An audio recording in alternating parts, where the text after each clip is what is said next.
How does weather affect long-distance running performance? Have you ever wondered how the weather can impact your long-distance running performance? It turns out that weather conditions play a significant role in how well runners perform. Let's break down the key elements that affect your run. First up is temperature. Long-distance runners tend to perform best in cool to mild conditions. The ideal temperature range is between 44 degrees Fahrenheit and 59 degrees Fahrenheit. In this range, the body can effectively regulate heat, which helps maintain muscle function and cardiovascular efficiency. However, when temperatures rise above this range, performance can decline. For every 9 degrees Fahrenheit increase above about 41 degrees Fahrenheit, runners may slow down by approximately 1.7% to 4.5%. This happens because the body experiences increased strain, higher heart rates, and more fluid loss through sweating. On the flip side, cold weather can also be a challenge. When it gets too cold, the body has to work harder to maintain its core temperature. This extra energy demand can reduce muscle efficiency and speed. Next, let's talk about humidity. High humidity can make it harder for the body to cool down through sweat evaporation. This can lead to increased heat strain and further impair performance.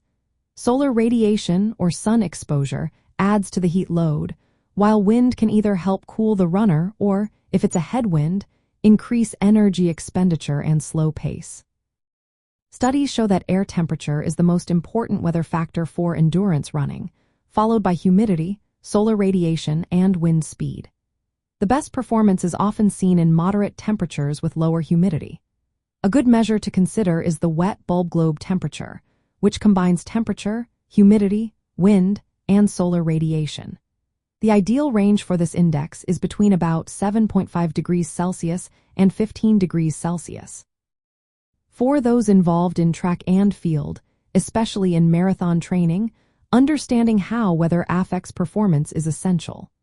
Runners and coaches should monitor weather forecasts closely to adjust pacing and hydration plans.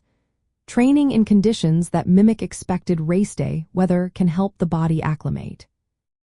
Using cooling strategies, like wearing light and breathable clothing, can also make a difference. In hot conditions, finding shade or using water sprays can help keep runners cool. It is important to recognize that performance may decline in hotter or more humid weather, which means adjusting expectations and race goals is necessary. While weather effects are less pronounced in sprinting events, extreme heat or cold can still impact muscle function and reaction times. However, these impacts are generally less critical than in long-distance running.